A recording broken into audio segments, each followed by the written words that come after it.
It's an honor today to be speaking about Elmer and Marcella Violette, honoring them on a lifetime of public service.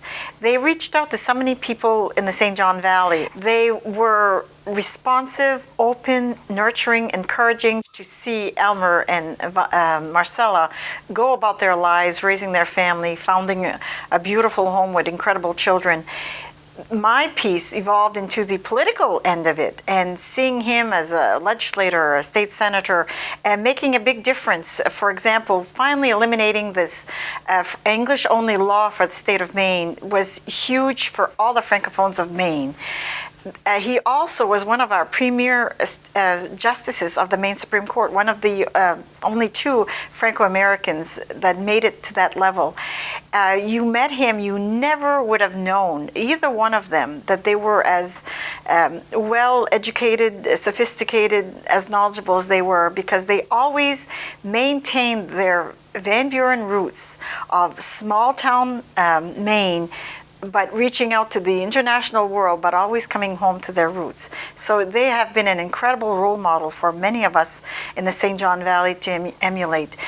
Most of us will never be able to replicate their record because it was they were tenacious and hardworking, and they kept at it and did achieve great things. The world recognized their intelligence and their abilities and their professionalism and honored and rewarded them with accolades.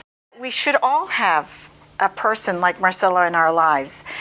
She saw that there were potential. When I was a little shy kid from Senegat, she probably saw and she knew Senegat well because she'd been a boarder there, and she's very proud of those days because it gave her a great send-off education-wise. And she saw that some of us were getting that same background, but we lacked the confidence.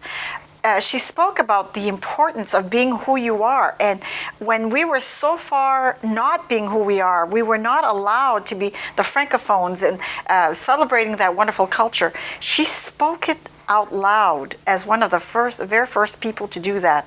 And so now I know that my life pretty much was supported and encouraged by her philosophy, and that she was able to reach out to young girls, young women, and adults, and who are becoming seniors, and still always go forth, you're right, this was a great thing you did, rah all the time. And it really summarizes her life as being such an alive person and always working with the youth.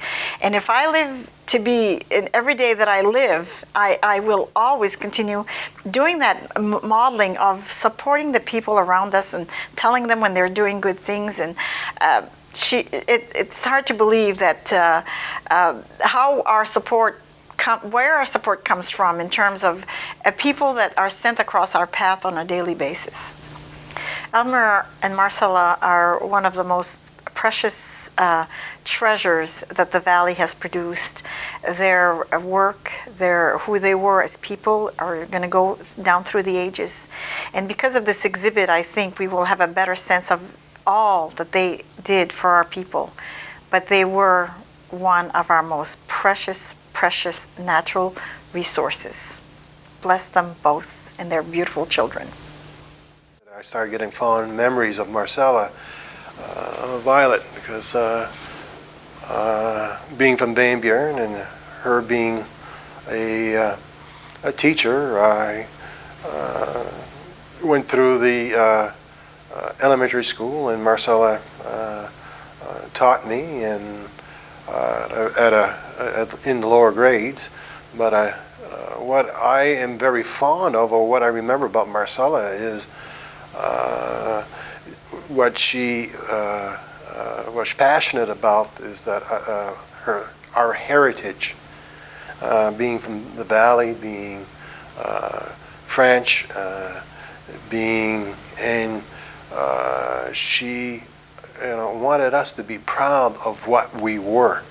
And what I got from Marcella was that she was proud of who she was, and she knew who she was. And she wanted us to have that same confidence about being French, being Roman Catholic, because she was a very religious person also. And That's what comes to fond memories of Marcella, is the passion that she had for the people that came from the town of Van Buren. And she was very enthusiastic about, talking to us about, becoming educators. She believed in education, and when she talked to us, it was something that she tried. It's like you felt that that's what you wanted to do. You wanted to become a teacher like she was. Teaching was one part of it. The other part was the heritage that she had. She was very proud about that. She wanted us to be proud about it, and she wanted us to know that even if we were from Van Buren, the valley, we were still capable of doing and achieving things, that we wanted to. And the vehicle that she used to tell us that we could use to do those things was getting an education. And the time that I was going to school, sometimes we used to, people used to decide to leave school because we used to get employment, early employment, a farming area, and people used to work for the farmers, and we used to get employment, and we used to start making a living, and sometimes education, we used to leave education early. A lot of people used to not finish high school, but what she was trying to convince us is finish high school, finish school, or go as far as you can. And the University of Maine at Fort Kent was a vehicle that she saw for us to achieve that. And that's what I remember Marcella, for, is her passion for education, passion for the University of Maine at Fort Kent, the passion of her roots. She knew who she was, and we could feel it. We could feel the confidence that she had. Everybody knows of the year that they were proposing of modifying the mission that the University of Maine at Fort Kent had, and I think everybody knows the story about. She was probably one of the last speaker to speak out on what they were planning to do, and I guess all the major journalists were packing up and ready to leave because I guess they felt everything had been said at that time. But supposedly when she started speaking, they realized that they were missing the real big bang, and we're loading up the cameras and we're unpacking so they could catch her speaking about how important that the small campus in the valley was to us as a vehicle for us to be educated. And if she spoke about the number of teachers that we had in our school systems that had graduated from the University of Maine at Fort Kent that were now in the profession. She also talked about the number of individuals that had graduated from UMFK that had other employment. Many graduates were also working at government civil service jobs within the valley, such as immigration. And if we took a look at the number of people that were working for the paper industry down at Fraser Mill, a good majority of employees hold degrees in education or bachelor's degrees from the University of Maine at Fort Kent. To her, this campus was a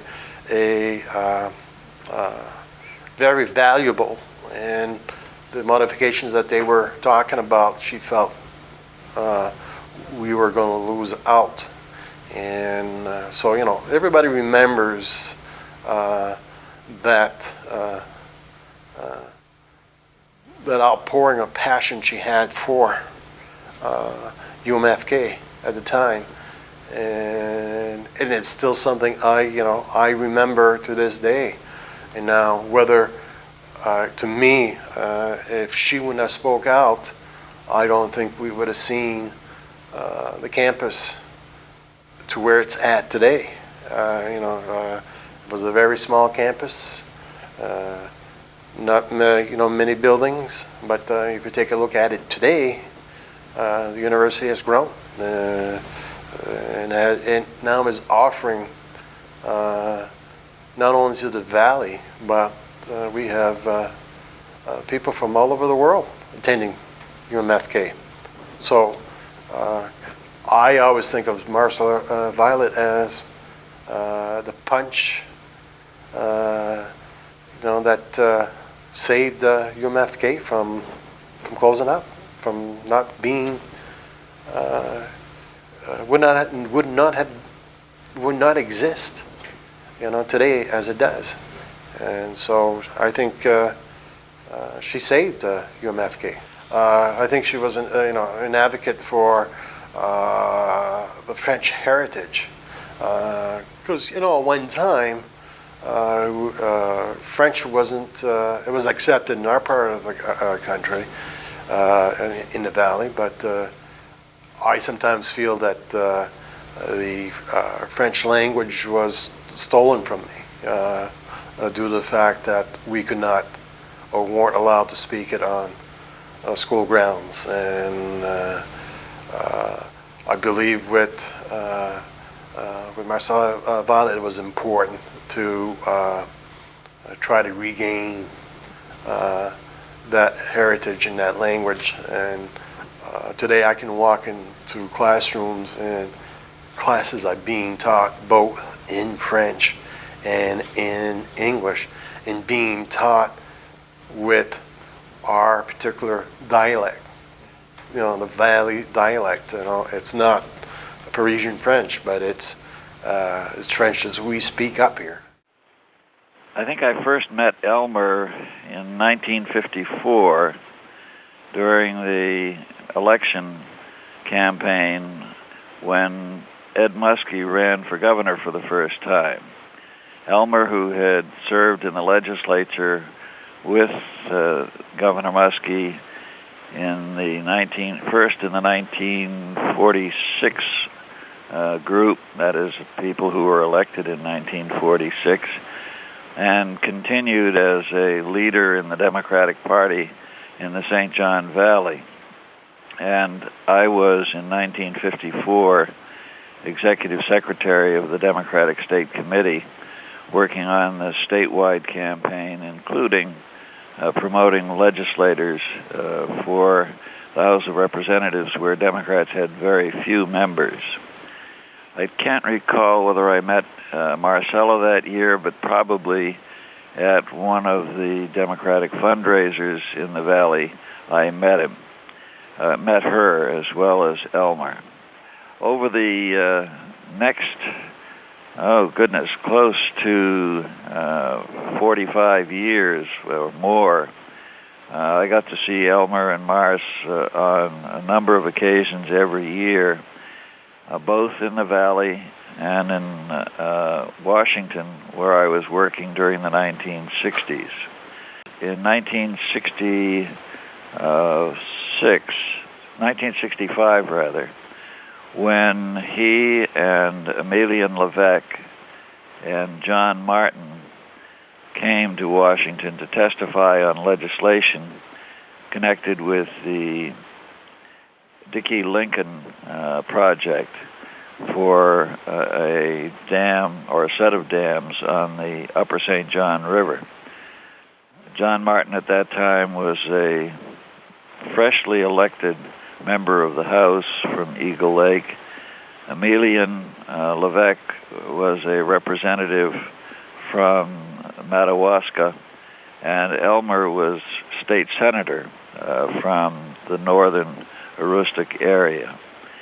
And they came and testified before the House Public Works Rivers and Harbors Subcommittee in favor of building the dam that would protect the Allagash and provide substantial power for the Upper St. John region, and would be tied in, as proposed by the Department of the Interior, with the Passamaquoddy Tidal Power Project. And it was during that period that we worked very closely with ELMER in particular, and John, and occasionally with Emilian, on both the Upper St. John program and the Allagash Wilderness Waterway. ELMER, as always, was a very modest person, very shy in many ways, and he sometimes was misjudged by people who didn't realize how strong an individual he was, and how very able he was, because he was so retiring and not apt to push himself. But he was the leader in the legislature in building up support for the waterway proposal. In 1965, a legislative committee under the leadership of ELMER Violette brought forward a plan that ultimately resulted in the Allagash Wilderness Waterway proposal and the bond issue that provided the money for acquiring the land along the waterway and matching funds from the federal government. And through that period, we were working very closely with ELMER, and on Senator Muskie's staff, where I was at the time administrative assistant, I was responsible for doing the staff work, which meant the negotiations with the Department of the Interior and the National Park Service, and with ELMER and with Austin Wilkins, Forestry Commissioner in Governor John Reed's administration. I think it was a real achievement for ELMER to bring that to a successful conclusion in the legislature. And then, after the bond issue was enacted and the federal funds were obtained, he scored what we have always regarded as one of the minor triumphs of the waterway development. And I first heard about this through Sumner Pike, who had a distinguished career as a member of the Federal Securities and Exchange Commission under President Roosevelt, member of the Atomic Energy Commission, then chairman of the Maine Public Utilities Commission, and finally legislator. And it was in his latter days as a legislator that he served on the committee with ELMER and worked on negotiations with the landowners for acquisition of the land along the waterway in the protected zone. The success of those negotiations depended on getting the wildlands valuations accepted as the price that the state would pay for the 400-foot strip on either side of the waterway. One of the landowning families balked and declared that they absolutely wanted to have top dollar. They wanted shoreland development prices for their land. And if that had gone through, if they had insisted on that and gotten their price, then the money in the fund made available by the bond issue and the federal grant would come nowhere close to paying the cost, and probably would have scuttled the waterway. Well, the waterway was established and started back in 1966, and shortly after that, Elmer and I and others started a new kind of relationship, you might say, our annual inspection trip. Elmer and John Martin, who represented the area, and I, who had done the staff work in Washington, decided that each year we should make a trip on the river and inspect the area and report back on what we thought of the management of the waterway. And, by the way, have a good time on the river. And we took family members and friends, different cast of characters over the years. And during much of that time, I had the pleasure of being Elmer's canoe mate, usually his bowman, but on occasion I sat in the stern and gave him a chance to do what he most wanted to do on the river, which was to fish. And in fact, anybody who's been with Elmer on the river knows that his passion when there was fishing, and he had very little patience for people who came on the river and had no interest in fishing. And I remember, so many occasions when Elmer would want to stop at Big Brook or Whitaker Brook or one of the other brooks, a scheduled brook along the river, to do some fishing. I also remember how much a student he was of wildlife along the river. And on one occasion, I remember particularly, he and I had an afternoon when the river was particularly high. We were at Round Pond, and we decided to go up toward Long Lake Dam and motored up very easily because the river was so high. And it was one of those golden afternoons where everything was quiet and the birds were out. And I remember particularly our excitement in spotting a bittern on the edge of the river, along with the usual spotting of ducks and an eagle and osprey in that part of the river, and a great blue heron.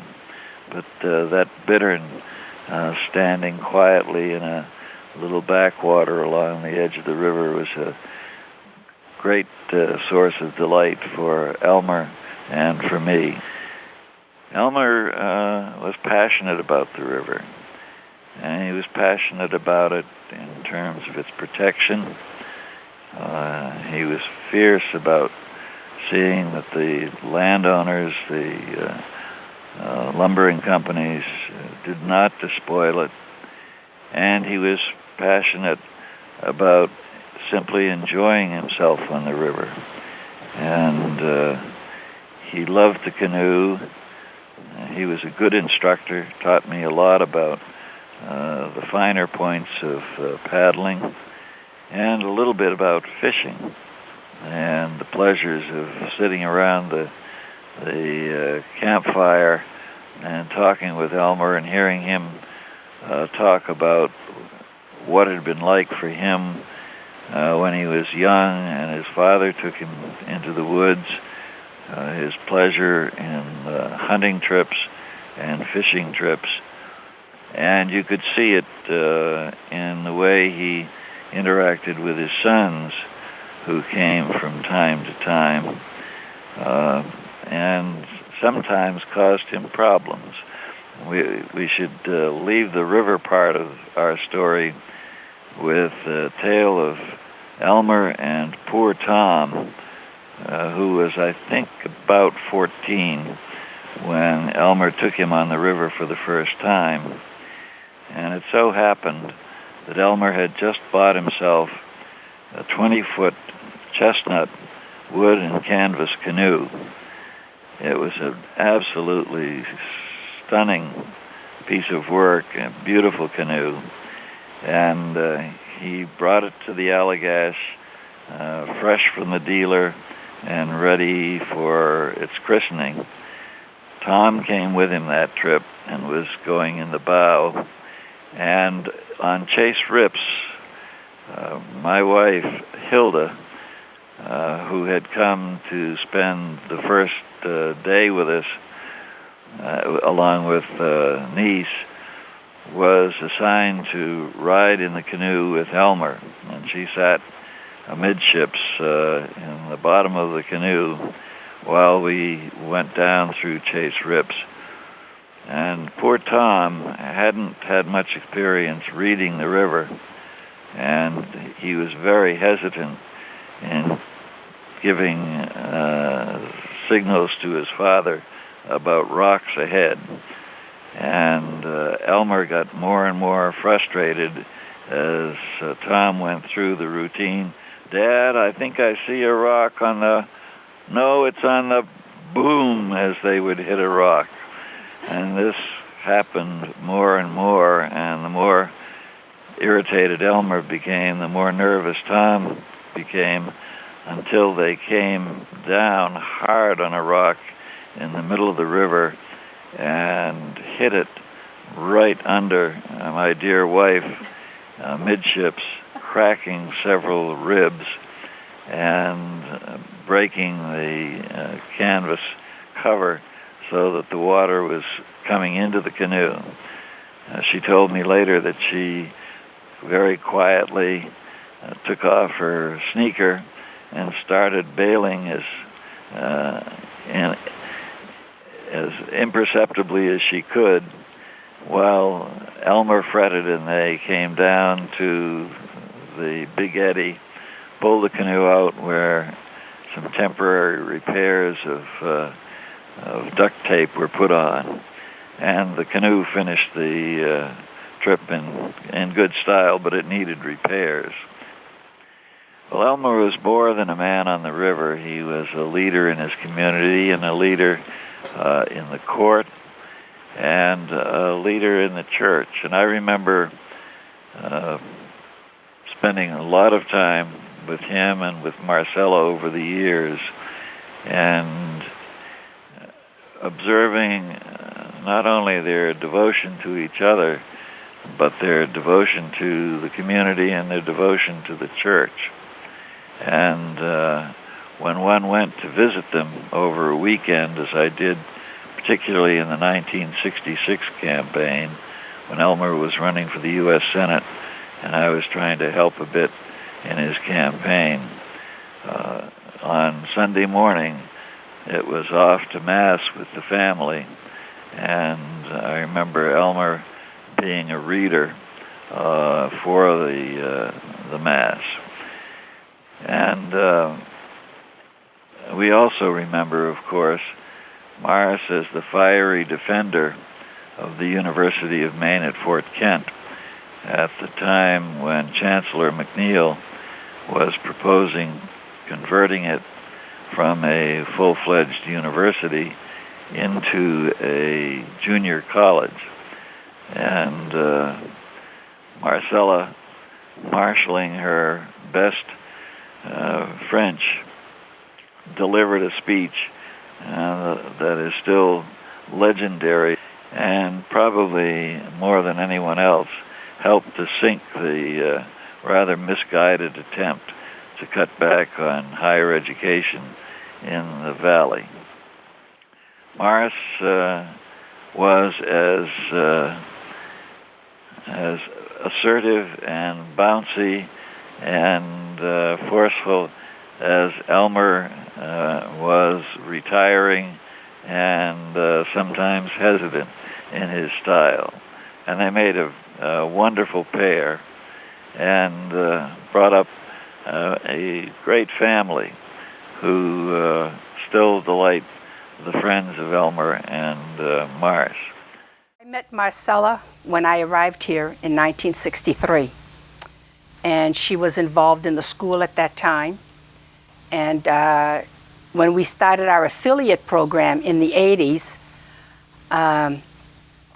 she became an affiliate of our Good Shepherd Sisters, which is the lay people getting involved in the charism of our foundress and of our community. They meet once a month, usually, and both ELMER and MARCELLA were the staunch affiliates. They were really into it, you know. She also took the Bible courses that were given by Sister Pauline, and that was done at the convent in the dining room. They enjoyed that tremendously. They shared a lot on scripture, and they had a lot to offer, you know, to the group. There was this was not just for the affiliates. That was for anybody who wanted to take the course. She was involved in the French, in pursuing it so that it would come back into the schools, because we had dropped it. When I came here in '63, the kids were not allowed to talk French. And there was a token system that when they spoke French, they lost a token and they'd be rewarded at the end of the week if they still had tokens. And the rationale behind that was to have them develop their English. But then what happened over the years is that a whole generation lost their French. So she worked hard at integrating it, getting it back into the system, you know, so that we got through the Title VII and bilingual classes came back into effect. And I've been involved in that since '69. Every religious holiday, every holy day in the church, we would get some flowers. When we started doing the Seder meal on Holy Thursday, the Last Supper, and we did it like the tradition, and we invited her to come. She was in heaven. She was in heaven. She enjoyed that because that was part of our liturgy. About both ELMER and MARCELLA Violette and my involvement with them over the years, I guess it's not a secret that my involvement began when I ran for the legislature in 1964. And that was the year that ELMER was also elected in what became known as the Goldwater landslide, because ELMER, Floyd Harding, and Glenn Manuel all ran for the Senate, and no time in the history of Aroostook County had 3 Democrats been elected to the Senate at the same time, needless to say. I was elected in the same year as a freshman, still being in graduate school at Orono, and got at that point obviously met ELMER and MARCELLA in the swearing in, and been obviously known them all through my lifetime to the time of their passing. I think, and ELMER went down and of course ended up being chair of the Judiciary Committee as a freshman legislator, and I was a freshman legislator at the same time. We ended up, ironically, at the end of that year, he ended up being the chair of the committee to study the Allagash waterway issue, and I was a member of the committee as well, appointed from the House side, and so we got to know one another at that time as well.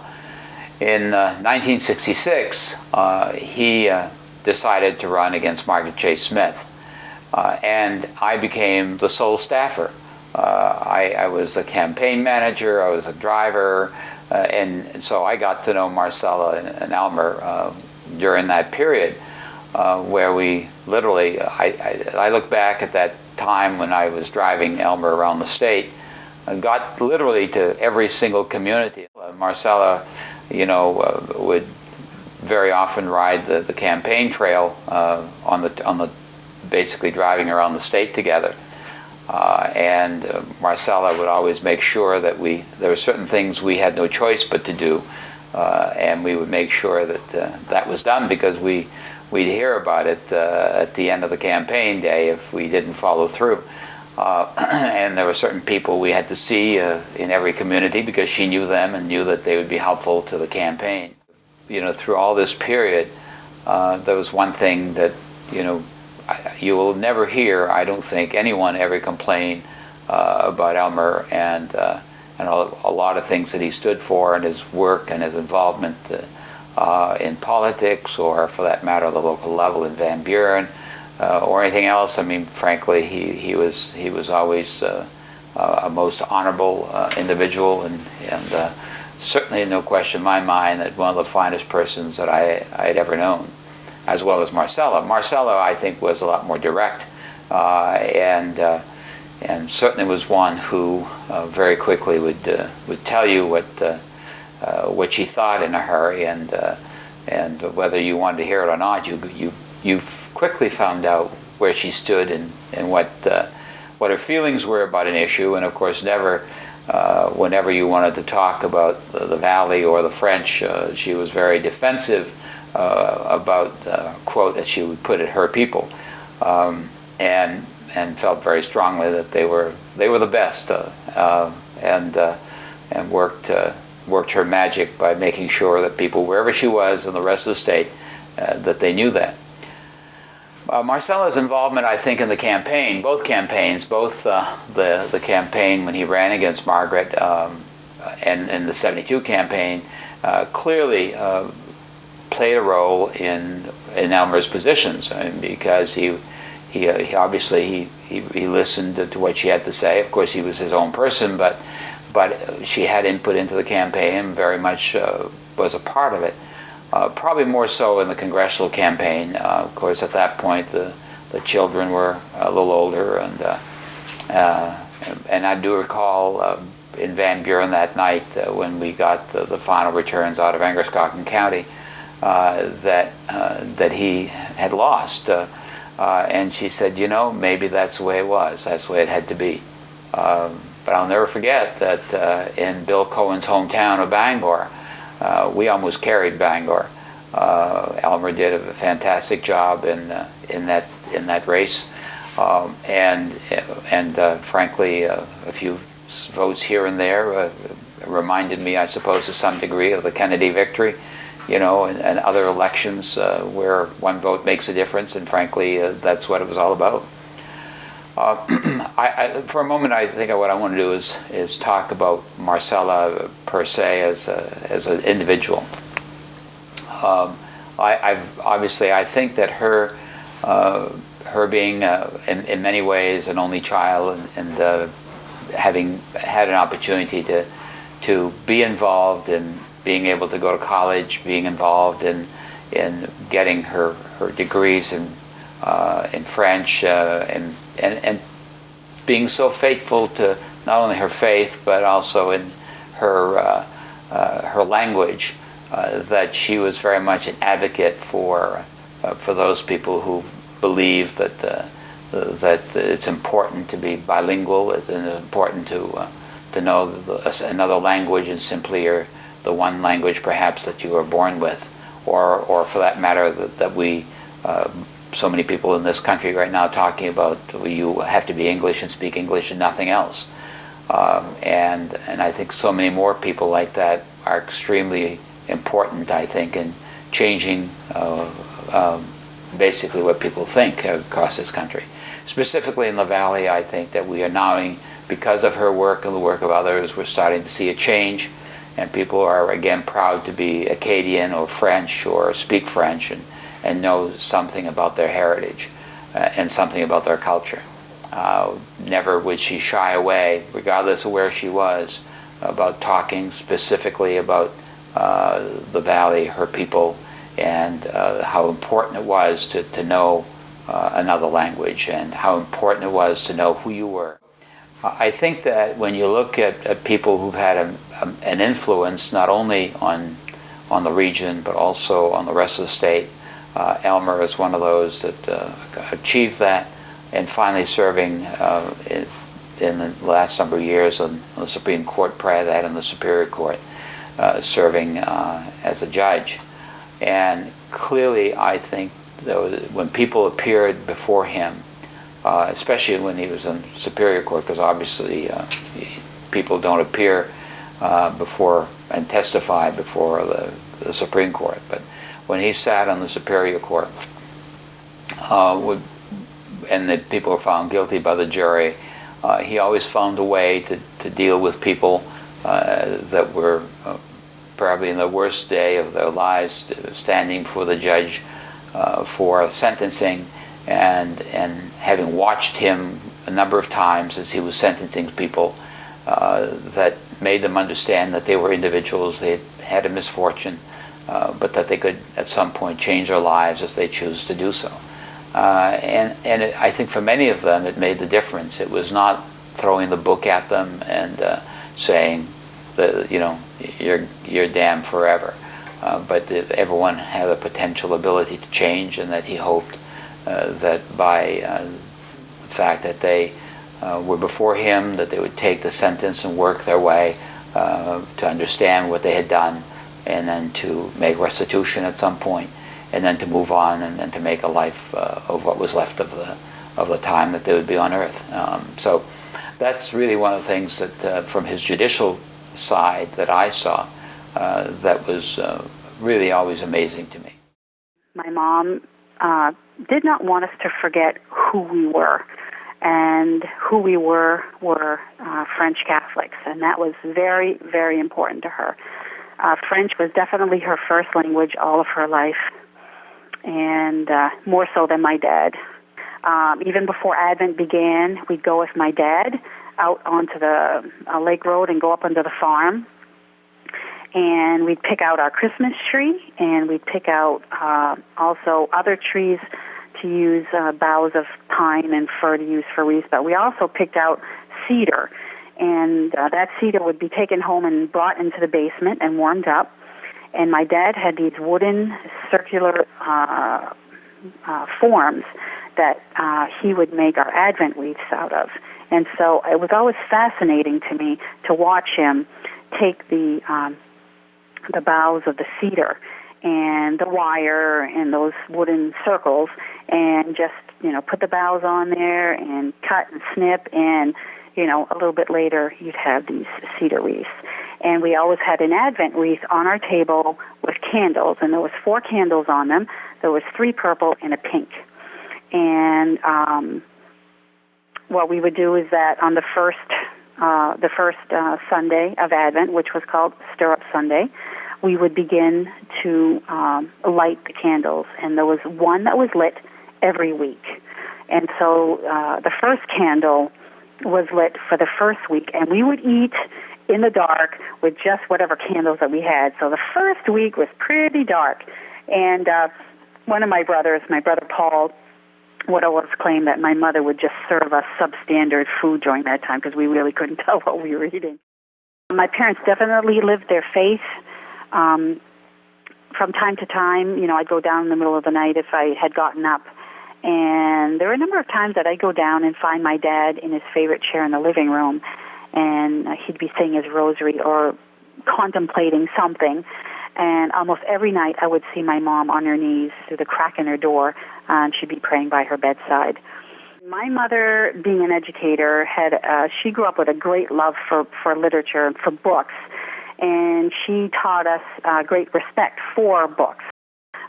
Books for my mom were a way to, you know, for us at that time being so far away from everything, it was an opportunity to see and explore the world through words and through pictures, and that was very important for us.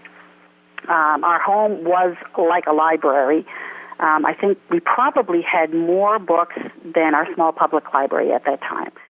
We had my mother would sign us up for the book clubs and scholastic book orders, and we'd get the weekly reader during the summer, so there was always some connection with reading and literature, and we loved that. And like I said, our home was like a library. I mean, we had encyclopedias, history books, science books, fiction, children's books, religious books, mysteries. Name it, we had it in our home to experience, and a lot of French books, as you can well imagine.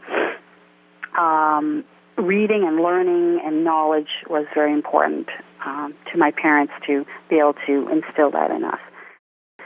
Okay, politics. And there was a lot of it in our home. I definitely learned firsthand about the political process, and some of my favorite memories are walking downtown to the Democratic headquarters during election time or campaign time, and that was always an exciting place to go because it was bumper stickers and pins and literature, and of course we always took some of that home. Dad would put us to work putting leaflets on cars during masses, or we'd go downtown and the grocery store, wherever there were cars, we would put leaflets on them. I met a lot of political figures in our home because my dad was so involved in the Democratic Party that they would come to our home. And so I have a lot of pretty neat autographs as well. Just to name a few, we had Bill Hathaway, Ed Muskie, Governor and Mrs. Ken Curtis, George Mitchell, Jimmy and Rosalind Carter. That's just a few of the people who came through our home. Our house was filled with music.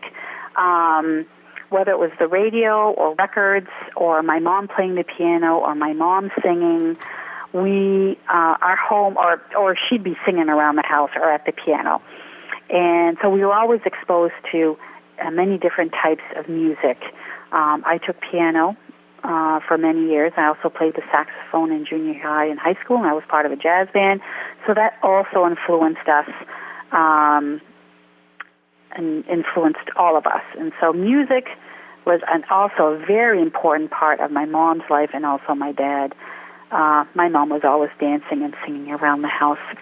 My mom was an incredible baker. There was always homemade goodies and treats in the house. Saturday was baking day, and in the morning she did her baking for the week.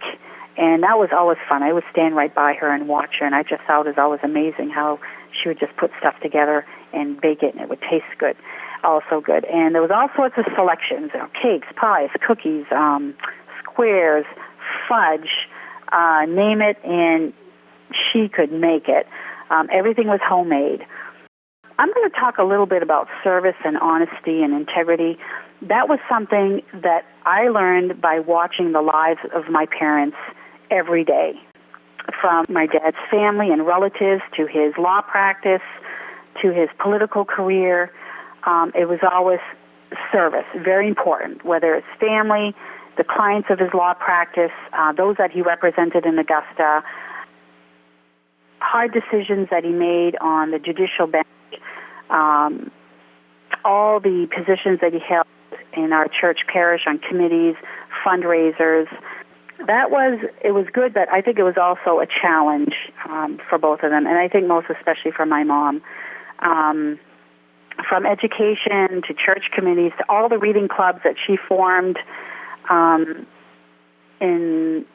also, making sure that the University of Maine at Fort Kent remained open, and whether to her family and relatives, to the sisters at the convent, she was always really in a service mode. And as I mentioned earlier, my mom always quietly went around, visiting many people in the parish and bringing them treats and just somebody to visit. As we know, many people just sit around. There's nobody there to come see them.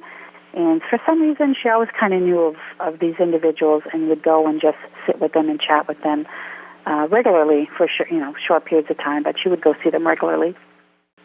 My mom loved to walk. She loved to ride her bike. And my mother had an extremely green thumb. My mom could take a plant that looked dead and bring it back to life. Our yard was always gorgeous. She loved geraniums and all sorts of flowers. And our home in the front of the house, the planter was always filled with flowers, and the tubs with these huge marigolds. And in the back, she also had a large beds of flowers. And so our home always looked beautiful with all the color from the flowers that she planted. Table talk at night at supper time, and that was time to talk. School talk, sports, politics, news, anything. That was the time our family would get together every day. And this is something I do with my family. Our family eats supper together every day of the week. And that is just, I think, my parents did that, and I do that with my family. And I think it's just super important for families to gather at the end of the day and just talk, whatever it is, that you want to talk about. I think in this tribute to my mom and dad always said to live our lives so that, to make them proud. And I think if I can just live up to doing half of what they have done, that is going to be a wonderful thing. But they were always very encouraging parents and always encouraged us to do our very best. But with Elmer Violet, I mean, of course, we got acquainted as we were both practicing lawyers, and we were unique in that I think at that time there was only one other Democratic lawyer in the county, and that was Jim Bishop. And Elmer and I were the other two Democratic lawyers of the county. And so we were as rare as hen's teeth almost, you know. Of course, Elmer then ran for United States Senate against Margaret J. Smith. And she was one of the most popular figures in the state. And we had to run, somebody, and Elmer volunteered for the job, and so I campaigned with Elmer some, and I'll never forget on the Valley, the census came out, and they just loved Elmer. They said, "Oh, Elmer, we're going to vote for you." And no, they said, "Oh, Elmer, we're going to pray for you. We're organizing prayer sessions, and we're going to pray for you." And Elmer said, "Well, sisters, that's very grateful, and I am grateful for you praying for me, but," he said, "I hope you don't forget to vote for me also." And so, we had some fun with it, and I campaigned with him, and my wife campaigned, and it was a delight. In the Valley, they were voting for him overwhelmingly, and this one parish up there was a very strong Democratic parish, and the returns came in, and Elmer carried the parish all but 2 votes.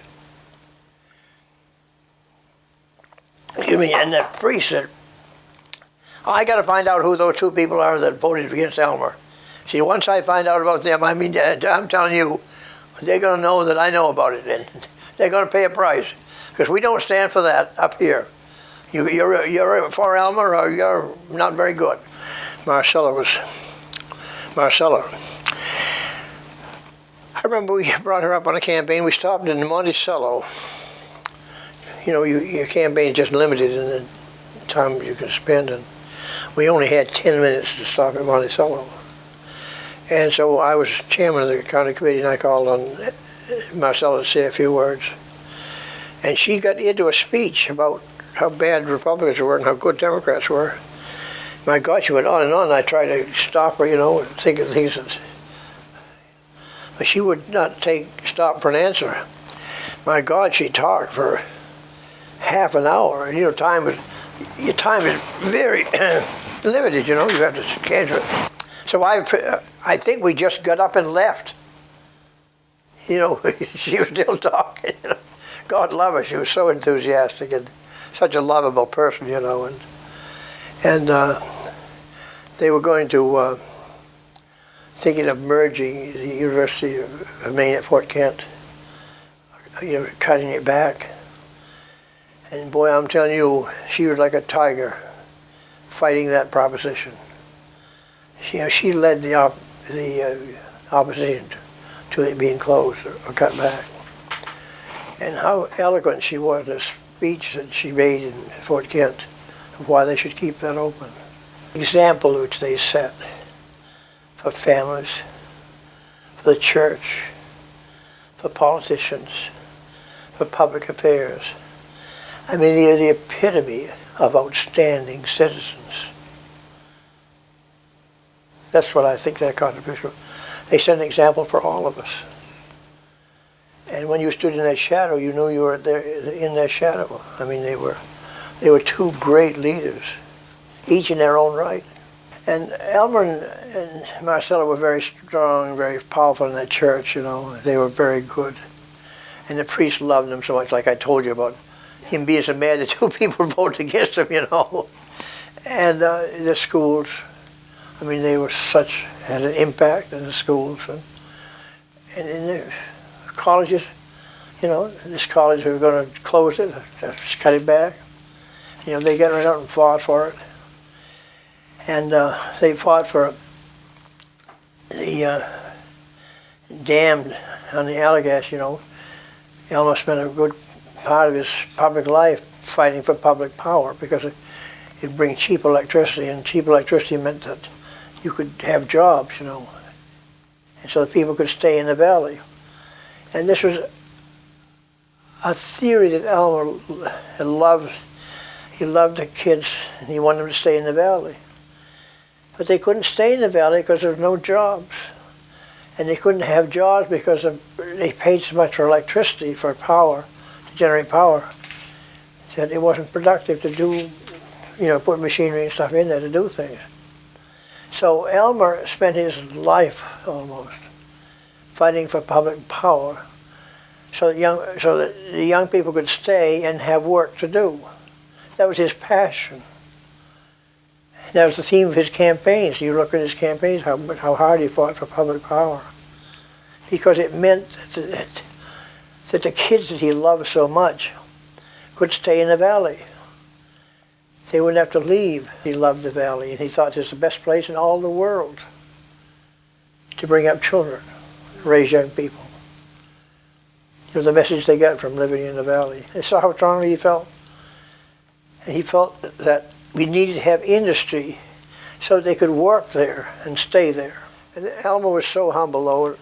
And when he was judge, he suffered so in deciding a case. I mean, he wondered, did I do right? In thinking it out, he thought it out and poured his soul right out into the case to decide it.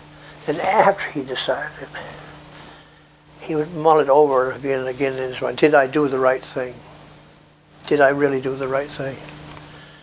I mean, that's the kind of person he was. And anyone who knew Elmer and worked with him, you just were overcome by his sense of his presence, his fairness, his work ethic, and his optimism, and his respect for the rule of law. And what a great country we have. I mean, he's a very patriotic person.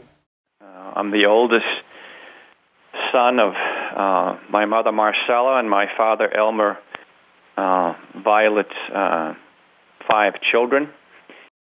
The more you were educated in my mother's eyes, and also my father's, the better off you were, and the more able you would be able to relate to people outside of your immediate area. She was always very, very interested in what we were learning in school, how our classes were going, what we were studying. And she didn't always expect that we would ace everything, or in other words, would really be the smartest in class. But she always made sure that we understood that whatever we were studying and whatever we were doing, we'd give it our best effort. She just wanted to be sure that we got the most out of the schooling that we got. And obviously, there was no question with regards to my parents that we were just not going to stop at high school, that college would be the next step for us. That was just a given. Education was the key to my mother. It's what would unlock the door for you.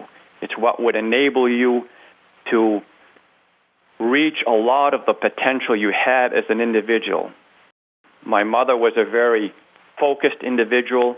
She'd received an excellent education in her lifetime, went on to obtain a doctorate degree in the early 50s.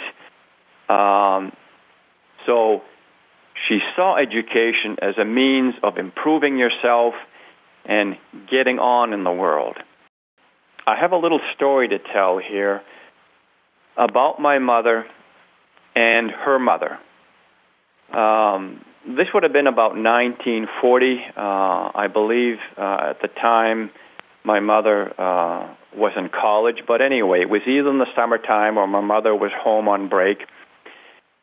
And they had gone to either Caribou or Presque Isle shopping. And they were in a woman's clothing store. And my mother and my grandmother were looking at the dresses and whatever else women might look at in such a store.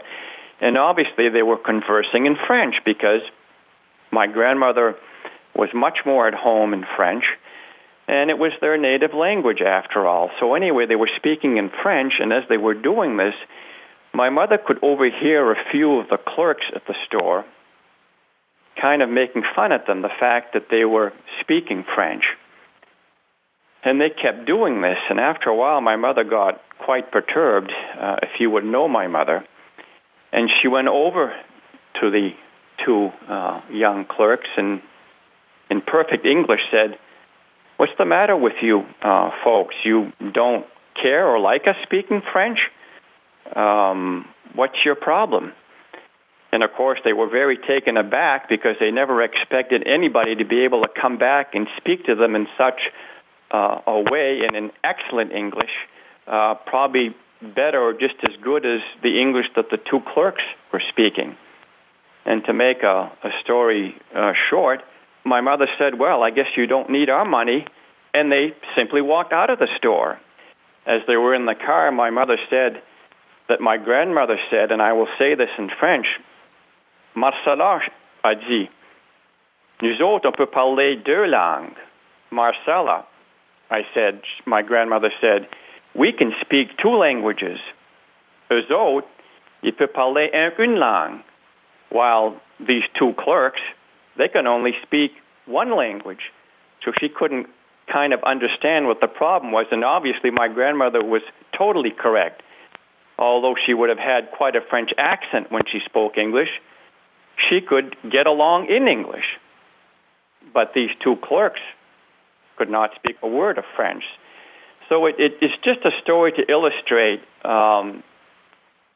what my people, the Acadians, the French-speaking people in the St. John Valley, sort of had to put up with in those times. My dad, Elmer H. Violette, born in 1921 in Van Buren, had a very distinguished career. He became a lawyer very much because of my mother's urging, who knew he had the ability, and after they were married in 1946, a year or so later, he went on to Boston University Law School and got his law degree. He practiced law in Van Buren, and after a number of years, he served both in the Maine state legislature as a legislature and also as a state senator in the state of Maine. He authored several very important major pieces of legislation in the state of Maine. He was author of the Allagash Wilderness Waterway. He was also author of the Land Use Regulation Commission Act, among other pieces of legislation. He went on to run for statewide political offices, although unsuccessfully, both on the U.S. Senate side and the U.S. Congress side. And from there, he went on to be a Supreme Court judge and also a Superior Court judge, Superior happening before his becoming a Supreme Court judge. In meeting the man, if you did not know him, you would never know that he had achieved this stature. He was a very unassuming individual, did not speak of himself and his accomplishments, and as I say, you would never know that he had achieved that type of stature. He was a very humble man. It didn't matter to my dad what walk of life you came from. You could be a janitor scrubbing the floors. You could be a mill worker. You could work the potato fields. You could be a lumberman. It didn't matter to Dad. He treated everyone the same way, and he really loved everybody the same way. It's what set him apart, I think, from so many public servants. My dad lived his life by a creed of honesty and integrity and human compassion in his dealing with individuals as he went about his workday and his world. I'm the second of Elmer and Marcella's 5 children. I'm 54 years old. I was born in Van Buren. I want to talk a little bit about bilingualism and the role of language in my life specifically, and to a certain extent, the role of language in the life of our community in Van Buren, which I think mirrors the general pattern of communities up and down the St. John Valley. I was born in 1953, actually not all that long after the Second World War, now that we look back on it. And something that really sticks out in my mind almost from my earliest memories, and I'm thinking now back to the ages of 3, 4, 5 years old, certainly before I started school, remembering my mom and dad both, but my mom specifically, talking to me and then talking to us, children, about what a wonderful thing it was that we were born and raised in an area where people spoke French, and how in some respects that made us different and special because we had this ability that not very many people shared in the United States to speak two languages. French at home mostly, and English at school. Obviously, without having any experience of life beyond our little town and our small region of northern Maine, it was impossible for me as a child to understand what she was talking about because I had not, in any sense, experienced the larger world outside of Van Buren, outside of Aroostook County. So to me, the life that we were living, that was normal. That was kind of the way I thought everybody lived, but obviously this is not the case. Bilingualism and this ability to sort of live in two languages and kind of live in two cultures at the same time is intriguing, especially more so now in a way that I've been living outside of Maine now for more than 20 years, living in New York. I live in Albany, New York, the capital. I work in state government in New York, and being here sort of gives me an opportunity to sort of like look back from a distance at my childhood and realize to a great degree, in fact, how unique it really was, which I really couldn't appreciate at the time. But now, with the distance or with the benefit of time and distance, I can kind of see that and appreciate it. It was strange. On the one hand, there was the very, very clear sense that I got from my mom about what a wonderful thing it was and how valuable it was to be a French speaker in the United States.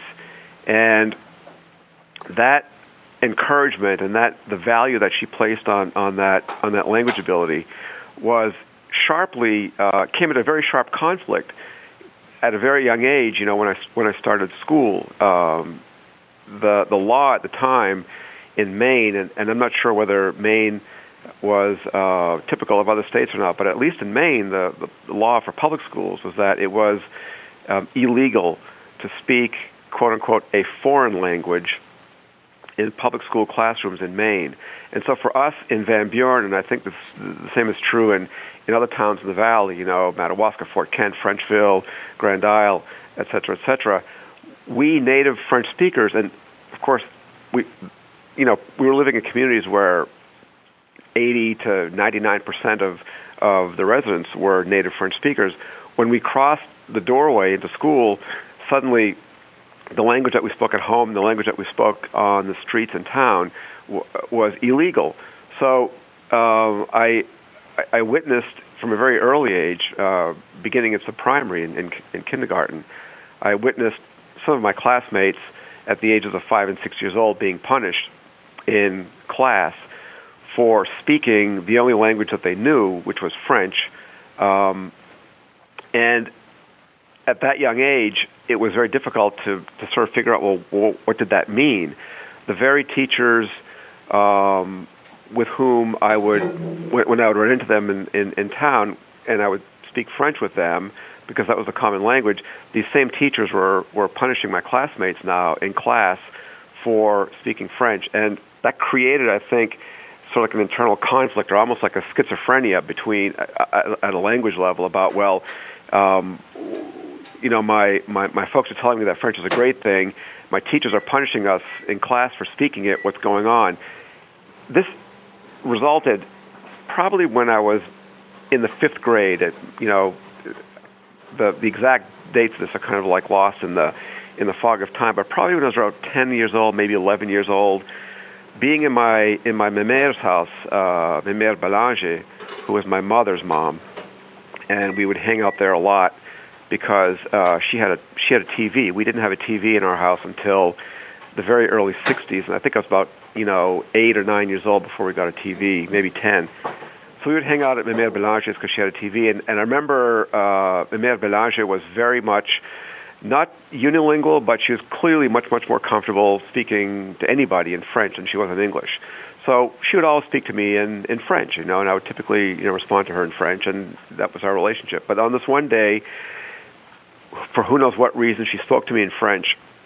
I have this very sharp memory, and it's now a painful memory of just, I don't know if I yelled at my mère, but I remember speaking to her very sharply that we lived in the United States and therefore we should speak English.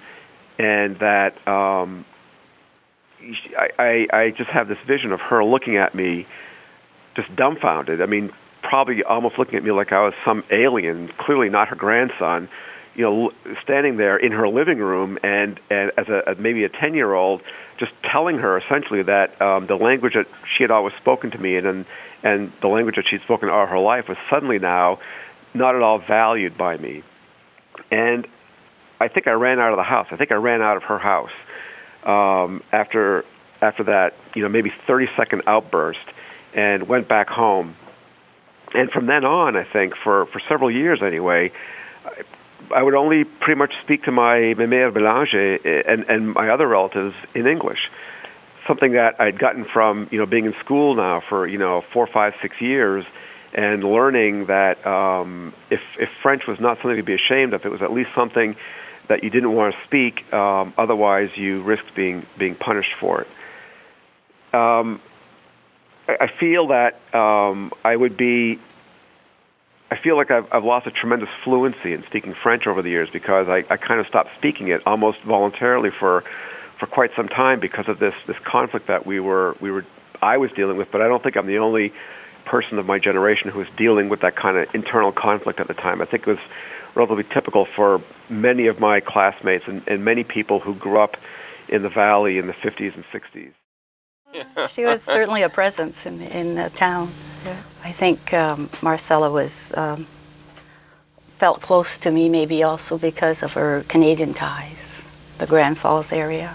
She loved that. She always returned to Grand Falls, and her mother was from Grand Falls, and I was from Drummond, so we had that in common. We had that right. French tie, and the upbringings were the same for her and for me, probably. Yeah. So we, and maybe she also felt that what we had in common was, I guess, her family was very important to her, as was mine. I had 4 children, she had 5, and we raised our children in a French, with a French language, and she did too. But she was a very private person, your mom. I mean, she did a lot of things, but her home was private. She did walk. I was just going to say it was sad when she left the area because I missed seeing her. Of course, she didn't walk as much later years because she had her hip problems, but before then you would always see her in the morning from 10 to 11. She'd be walking, then going back home. Yeah, she had a very strong character. She when she wanted something, it was she could do it. I had 5 brothers, and Elmer was my oldest brother. We had a sister that was the oldest of the family. I have 5 brothers that are very close in age. Then there was a break in my family of 7 years, and I was born, and then I have another brother that's 4 years younger than me. So there was quite a split in age between Elmer and I. When I was born, Elmer was 13. I remember when beginning of World War II, when he was drafted. That was being of the age that I was very proud to have a brother that was in in the military. And so the boys, there was probably 7, 9 priests teaching at the high school, and there was a few lay teacher. MARCELLA was one of them, teaching at the high school. And yeah, so my father was on the school board, and MARCELLA was a teacher, so my father would get a direct report from MARCELLA, and yeah, so sometimes it was almost like a double whammy. She was an excellent teacher, but she was hard. She could be hard. She didn't cut any slack. If she thought you could do better than you were doing, you had better do. Otherwise, she was not. But she was a good teacher. She meant very well, and but she was MARCELLA, so a lot of times it had to be her way or the highway. But I think her and Elmer complemented each other very well. They balanced themselves very well. Hi, my name is Frank Murray. I'm a Roman Catholic priest, and I came to know Elmer Violette after I was elected to the legislature in 1970, and then began my term of office in January of 1971. That's when I met Elmer for the first time, and subsequently got to know Marcella and his entire family. The things that really are so significant about Elmer and Marcella was their true commitment to their faith and to their Acadian heritage and culture, and their commitment to the state of Maine and the preservation of all that's so good about the state of Maine, our environment, our especially the St. John Valley and the county and all those things that are so important. Their commitment also to family life and to the church. I think that his commitment to public service as a legislator, he served both in the House and in the Senate, and then he served in the judiciary for so many years as a Superior Court judge and a Supreme Court judge. He just loved to serve people, and he did that based on his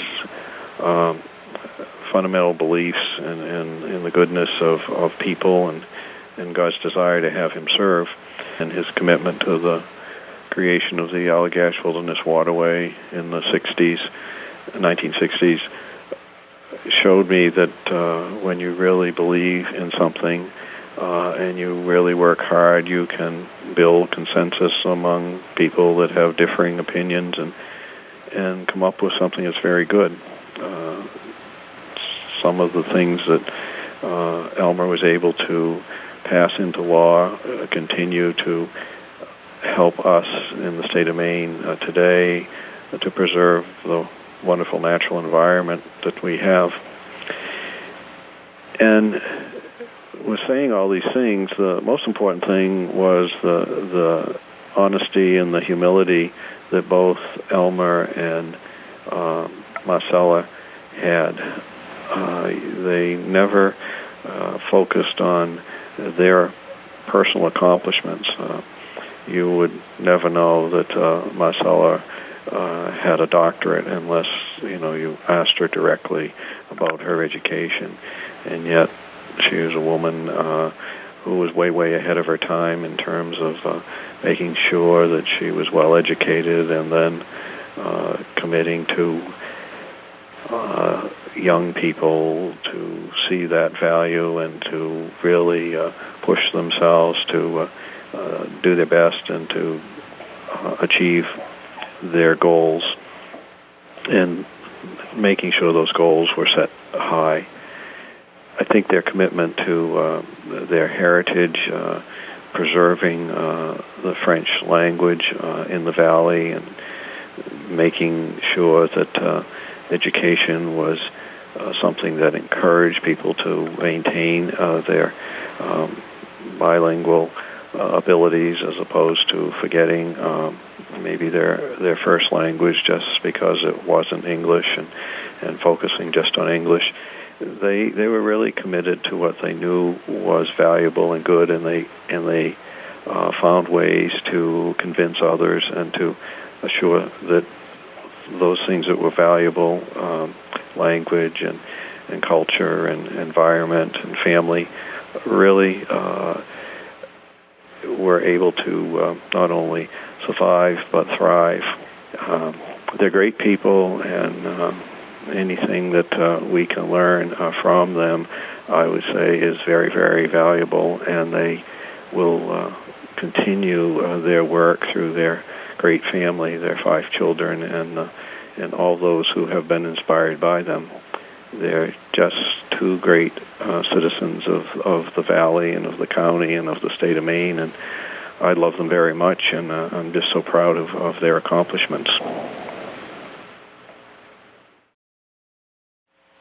There are a lot of values, really, that Mom instilled in all of us when we were growing up. Probably the few that still hold true to this day for me, and I know the rest of my brothers and sisters, are just to be proud of who you are in your Acadian heritage, and also be strong in your religious faith. Also, we were taught never to forget our roots and where we came from. And one of the things that Mom really held true to is be passionate. If you're going to do something, do it with passion, and do it to the best of your ability. And as you probably heard from some of the other individuals, is education for her was the key to everything. Never stop learning. And Mom was a true testament to that last statement. And following up on that, as far as the lifelong learning, Mom was always looking for an answer. She was always learning and really always doing research on various things. You know, when we were younger and growing up, we'd always take summer vacations and whatnot. And a lot of those vacations were intertwined with visits, going to places that Mom may have studied about in some of her research, and just wanted to learn more about these various areas. For instance, I know when I was very young, taking a vacation in Nova Scotia, visiting the fort at Louisbourg, and also when we go to Quebec, into the city, visiting various historical sites. An example of that lifelong learning, I remember back in the early 80s, when I was going to college myself, I came back from Christmas break, and I thought I'd had a good semester, and I was kind of tuckered out from studying. And I get back from school, and I come into the house, and there's Mom, and she has books and journals strewn all over the table.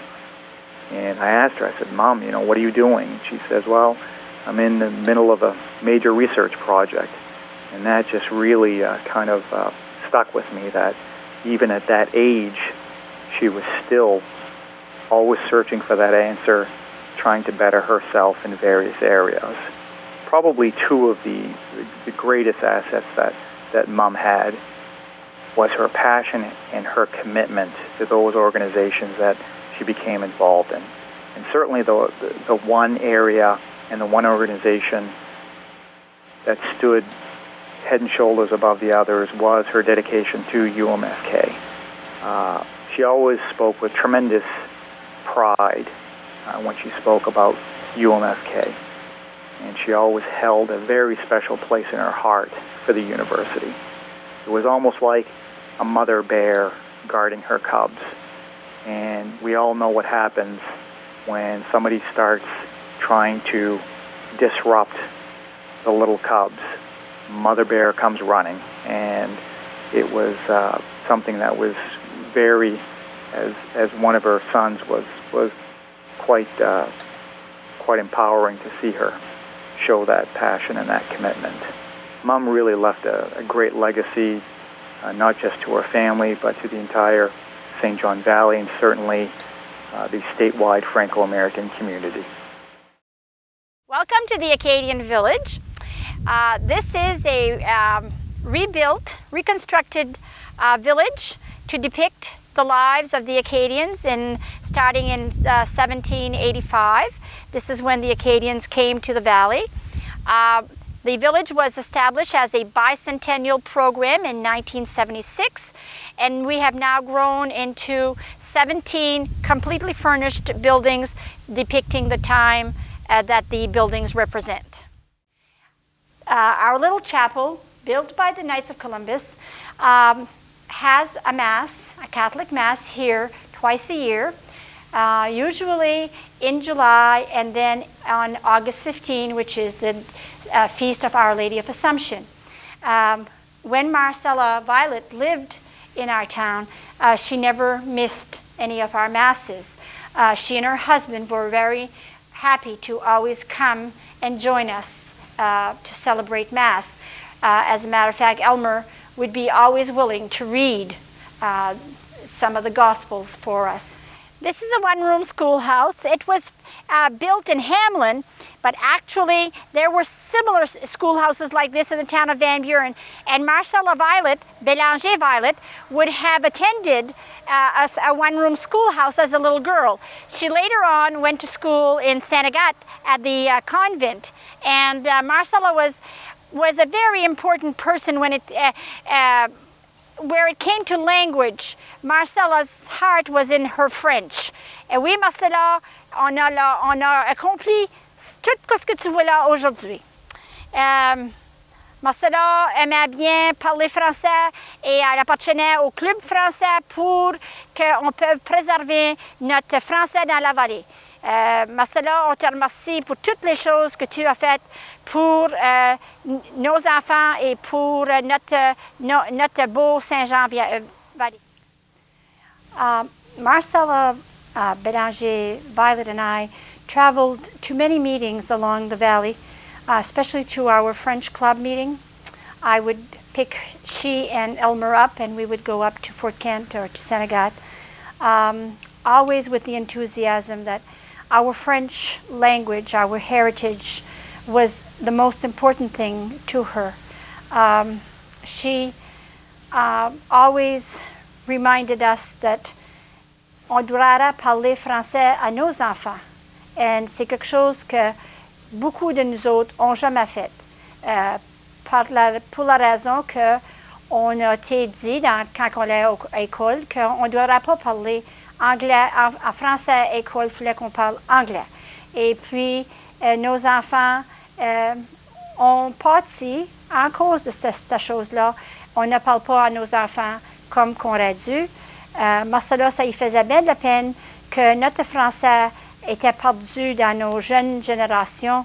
Aurait bien voulu que la jeune génération d'aujourd'hui aurait parlé français comme la sienne et comme la mienne peut-être, mais c'était pas quelque chose qui était pour arriver. On a trop d'anglais sur nos télévisions et nos radios.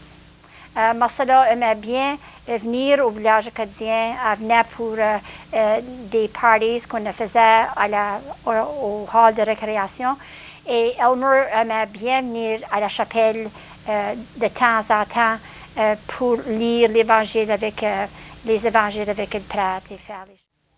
I believe that the first time I met Marcella was on the street. I was newly married, and this lady would walk a lot on the street. And after I had kids, I would take my kids out. And when I met her with my kids, I had 3 in a year. So she was amazed because I had twins and an 11-and-a-half-month-old. So we started talking, and she told me that was going to be what would make me rich later on. Ça deviendrait ma richesse. À ce moment-là, I didn't think that it would be because it was a lot of work and a lot of diapers. But this was the first time, my first encounter with Marcella, and it continued through the years. And I was amazed at what she would get involved into. I realized very soon in my life here that education was a priority in Marcella's life. And she not only cared for her family, but for everybody in this community. And she was an educator at school, and my kids were there. And they would talk about her, how she would encourage them to pursue what they wanted to do in their life. But they should listen to their parents at the same time, which made me very happy, because when you become a teenager, you sort of want to put the parents aside. But I think Marcella really had a way of doing that, telling them that how important it was to follow parents' directions and teachers' directions. And she was also a religious educator. And at one point, her husband was traveling a lot, and she would accompany him, and she was looking for a substitute. And having been an educator myself, she contacted me to see if I would replace her. And of course, who can refuse Marcella? You know, you didn't say no at that time to Marcella. Whatever she wanted, you did. And she would give me Catholic updates for the students to read with them. And it was funny because she would tell me they don't always listen. She cautioned me, which I knew in advance. And we're talking seniors here. And she advised me that if they did not listen, just put the update away and talk with them about things that I felt was important. And I will not repeat the things she said to talk about, but you know, all in all, it was serious subjects, and it was really good. And then we would discuss. She always wanted to know what the discussion was all about, and really cared about the students and what they learned. So she was a wonderful person. I myself benefited many times from her directions, her counseling, and she was just a good person. What I realized was that her priorities in life were education, not just for her family, but for the whole community, for the whole St. John Valley. She wanted to promote the French, which made me very happy being a Canadian. Je supportais Marcella à 100%. Je voulais aussi que ce soit continué dans la communauté, dans toute la vallée Saint-Jean, parce que je voyais qu'ici à Van Buren, on avait beaucoup de Canadiennes. Puis on était aussi, plusieurs d'entre nous, des éducatrices, et on voulait vraiment promouvoir la langue française. Ce qui se fait aujourd'hui, puis je suis certaine que Marcella a contribué à la promotion de la langue française dans la vallée Saint-Jean, ce qui me rend très heureuse. Aussi à la culture acadienne. Je me rappelle souvent, j'allais au Tim Hortons, puis Marcella était là avec son mari à lire le Madawaska, puis à lire l'Acadie Nouvelle, la Cataracte, puis partager les nouvelles avec moi comme si je n'avais pas lu le journal, mais je le recevais aussi. Puis je me rappelle même quand elle était, après qu'elle s'est retirée à Bangor, qu'elle m'envoyait des clips du journal de Madawaska, parce que j'avais une grande famille qui des fois faisait la gazette, comme on dit, puis elle me faisait parvenir des écrits qu'elle avait trouvés sur le Madawaska qui parlaient de la famille. Alors c'était toujours important pour elle. C'était pas juste ce qui se passait ici à Van Buren, ça s'étendait partout. Peu importe où on allait, les gens connaissaient Marcella. Ils parlaient de Marcella comme c'était un phénomène dans notre communauté, puis comment on devait l'apprécier. Alors je pense que j'ai fait ça avec Marcella. J'ai vraiment apprécié la côtoyer tout le temps qu'elle a vécu ici, côtoyer sa famille, partager avec elle, puis elle m'a appris beaucoup.